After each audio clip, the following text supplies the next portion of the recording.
sexual effects, what he would do to you, and I don't want to say that. We talked about I sex. don't tell people. I don't tell people what you read out to me. When the news of Joni Lamb's unexpected diagnosis broke, the world waited in silence. But no one expected her husband to step forward with a confession that would shake every viewer to the core. His voice trembled, his words cut deep, and for the first time, the truth behind their private battle came into the light. What he revealed wasn't just emotional, it changed everything we thought we knew about their future. At first, no one thought much of it. Joni Lamb had always been on screen, smiling, energetic, full of encouragement. For years, people welcomed her into their homes through Daystar, trusting her voice and leaning on her words of hope. So when she missed a few shows, it seemed harmless. Maybe she needed a break. Maybe she was traveling. Even the most faithful need rest, right? But then the weeks turned into months, and the silence began to grow louder. Fans noticed her missing from big broadcasts, annual events, and the moments where her presence had always been a given.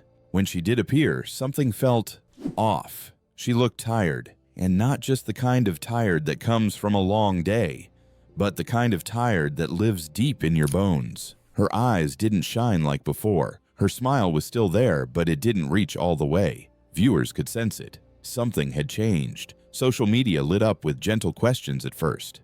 Is Joni okay?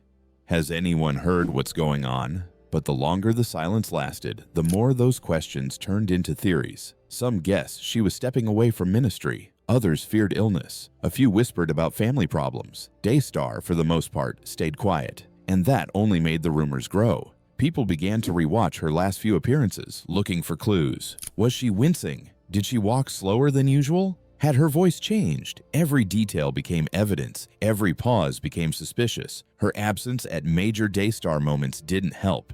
Fans had always felt close to Joni, even if they'd never met her. So her quiet disappearance felt personal. Like a friend had suddenly stopped calling. It wasn't just curiosity, it was worry, concern, and maybe a little heartbreak. Because when someone you've counted on to be a source of strength and light suddenly starts fading away, you don't just notice, you feel it. Something wasn't right. And deep down, everyone knew it. Dougweiss had never been the kind of man to chase the spotlight. For years, he had stood quietly beside Joni Lamb, not in front of the cameras, not making headlines, but always there. Supportive, steady, solid. That's just who he was. So when he finally decided to speak, it wasn't for drama or attention. It was because the silence had become too heavy to carry alone.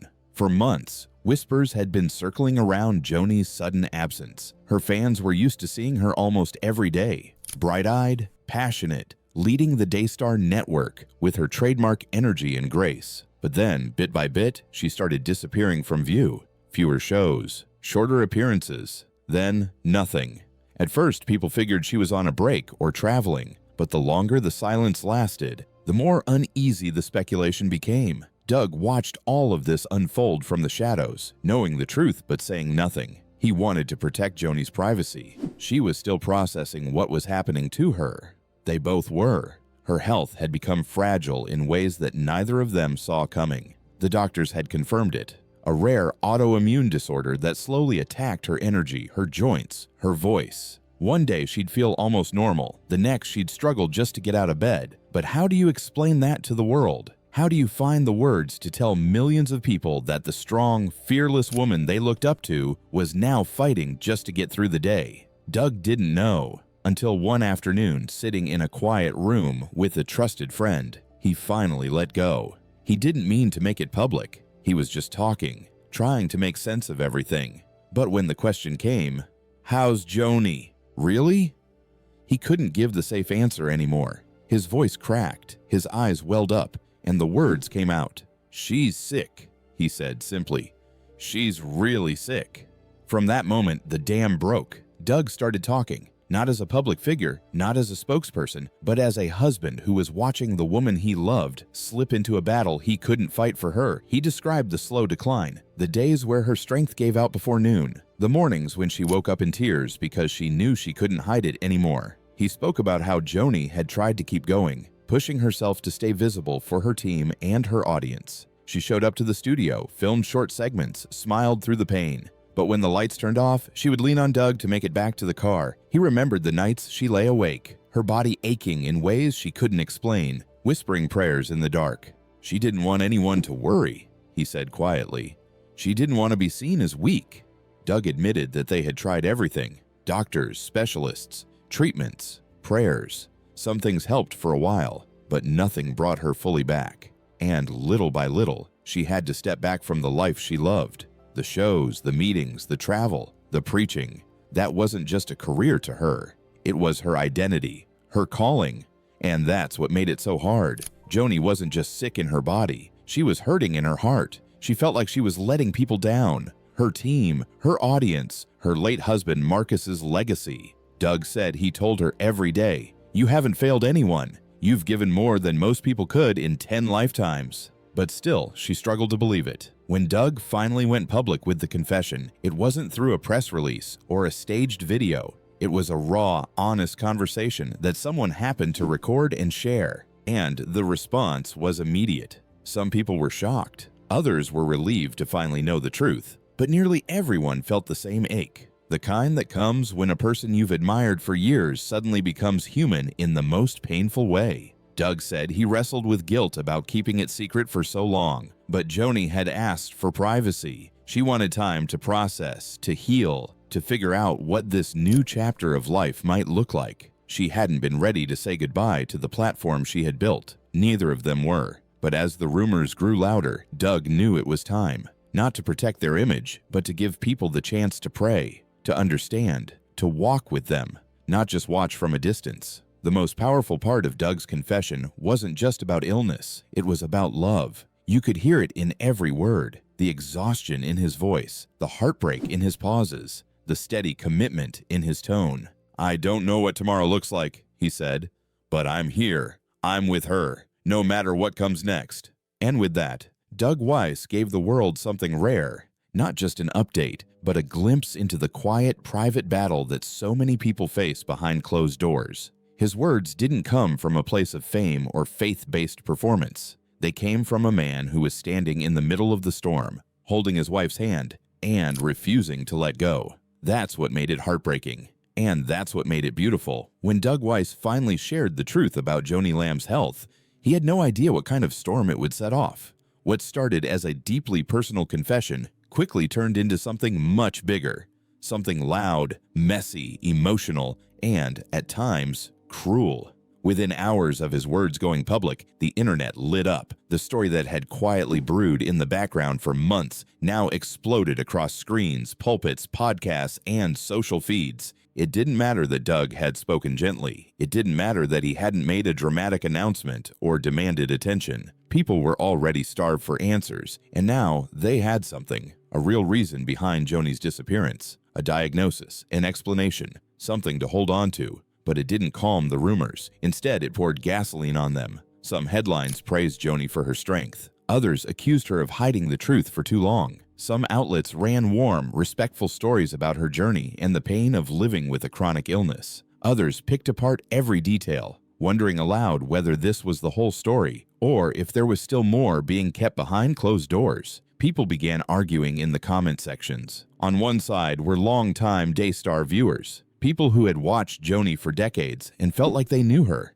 They offered prayers, posted long messages of love and encouragement, and defended her fiercely. "She's given her life to the ministry," one woman wrote. "She deserves peace and privacy. Let her rest." But not everyone saw it that way. A different group of voices grew louder. People who felt betrayed. They didn't understand why the truth had taken so long to come out. To them, Joni had built her platform on transparency, on sharing every part of her life with viewers. So why the silence now? Why months of mystery, missed shows, and cryptic appearances? One angry post read, "You can't ask for donations, appear on screen asking people to trust you, and then go radio silent when something serious happens. That's not leadership. That's avoidance." It was harsh, but it wasn't alone. Social media quickly split into two sides, those standing by Joni no matter what, and those demanding answers, accountability, and honesty. The divide grew sharper with each passing day. Church groups began debating the situation during Bible studies. Podcast hosts invited guests to discuss it on air. TikTok creators stitched clips of Joni's old sermons with new commentary.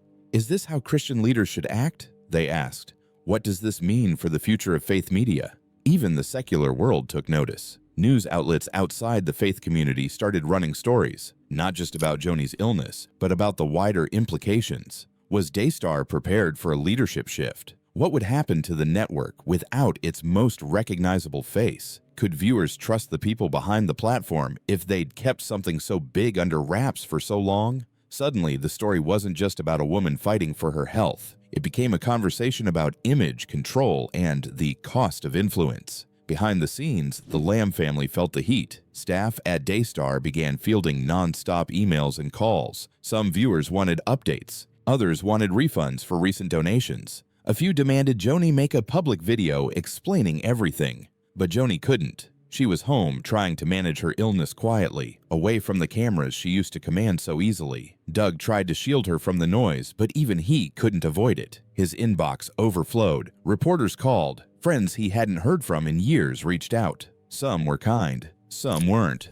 The worst part? Even Joni's children were being pulled into the storm. Their personal social media pages were flooded with comments. Half sympathy, half suspicion. Somewhere in all of it, something shifted. This wasn't just a news story anymore. It had become a fight about values. Supporters said it was time for grace, that Christian leaders deserved the same privacy and compassion they encouraged in others. They reminded critics that illness doesn't follow a schedule and that sharing something so personal takes courage. "You don't owe the world your pain," one user posted. "Your story is yours to tell in your own time." But critics fired back. "This is what happens when you build a brand on being public," they said. "When you stop being honest, you break the trust."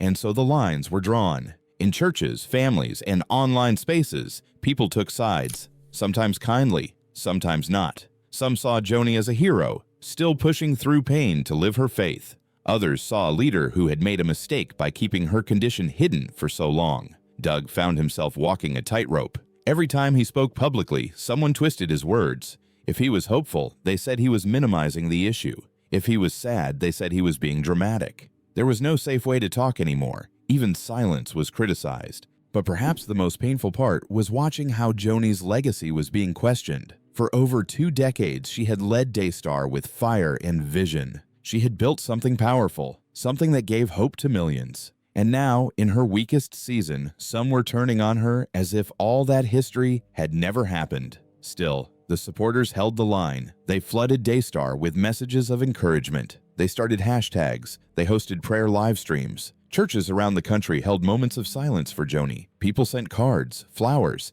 and long letters, sharing how her broadcasts had helped them through dark times. One woman wrote, "You walked with me through my cancer. I'll walk with you through yours."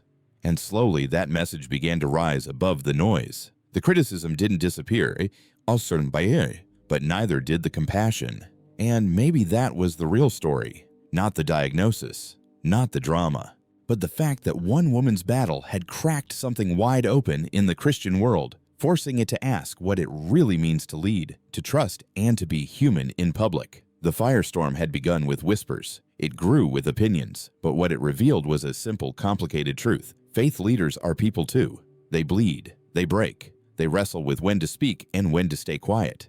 And no matter how big the platform, there is no handbook for when life falls apart. Doug's confession may have started the storm, but it also gave people permission to feel, to be angry, to be sad, to be confused, but also to be honest. And in a world where everything is edited, curated, and filtered, maybe that was the one thing everyone needed most. Something real, even if it came with pain. For years, Daystar wasn't just another Christian TV network. It was the place people turned to for hope, faith, and familiarity. At the heart of it all was Joni Lamb. Her presence felt steady, almost unshakable. Her voice came through living room screens like a friend, her words often arriving at the exact moment someone needed them. People trusted her, they prayed with her, they cried with her, and many built their spiritual rhythms around the programs she led or inspired. So when Joni began quietly disappearing from the screen, it didn't take long for people to notice. At first, it was subtle. She missed a few broadcasts,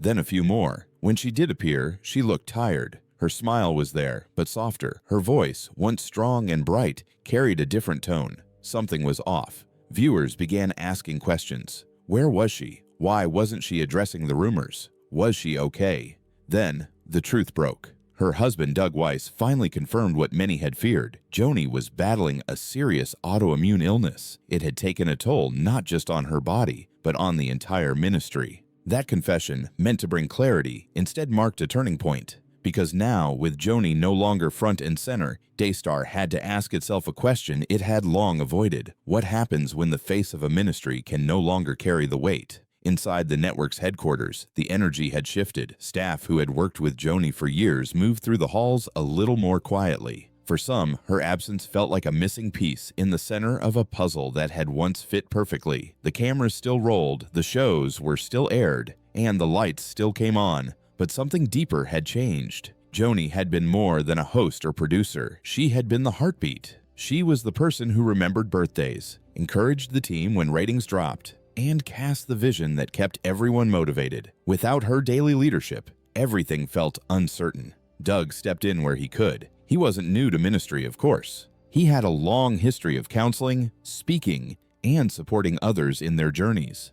But taking over Joni's role at Daystar was different. He wasn't just joining a team. He was stepping into a space built around someone else's presence, someone the audience felt they knew intimately. Some viewers accepted Doug quickly. They appreciated his vulnerability, especially after opening up about Joni's condition. They saw him not as a replacement, but as a husband standing in the gap. But others weren't so sure. They missed Joni. They missed her spark, her energy, her way of speaking into their lives with both grace and confidence. The tension grew behind the scenes too. Quiet conversations began happening in boardrooms and planning meetings. Who would lead if Joni couldn't return? Could Doug carry the mantle long term? Should they train someone new? Should the network shift from a single-figure leadership model to something more collective? Some looked to Joni's children. Jonathan, her son, had already been involved in the ministry. He was passionate, articulate, and deeply rooted in the Daystar mission. But with that opportunity came pressure, immense pressure. Viewers didn't just want a capable leader.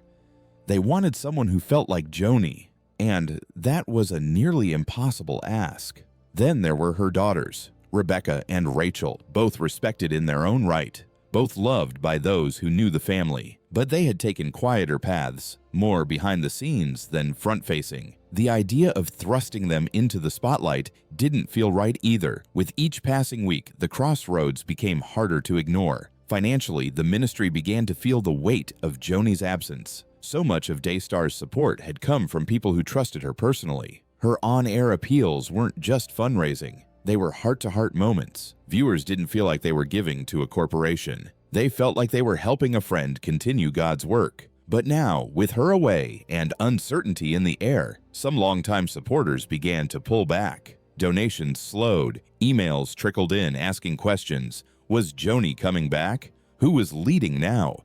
Could the mission survive without her? And behind all those questions was a deeper one. What was Daystar without Joni?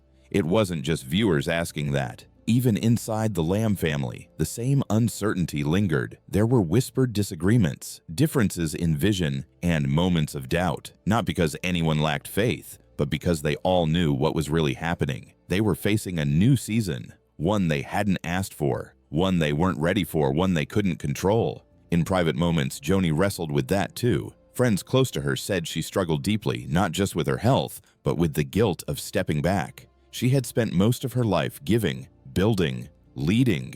Now her body was demanding she rest, and her spirit wasn't used to being still. Still, she held on to hope. She believed that maybe, just maybe, God was using this season not to tear things down, but to shift them into something new. Maybe Daystar didn't need to be a reflection of her anymore. Maybe it could become something bigger than any one person. But hope didn't cancel out the pain. As the days turned into months, the crossroads stretched longer. Some staff pushed for outside leadership. Maybe a fresh voice from another part of the Christian world could help carry the network forward. Others insisted the family should keep it in-house, believing the DNA of the ministry couldn't survive an outsider's influence. The viewers were split too. Some wanted stability, others wanted change, and still the cameras kept rolling. Daystar never stopped broadcasting. It never went off the air, but beneath the surface, everything was shifting. Leadership wasn't just about who sat in the big chair or hosted the most shows. It was about vision.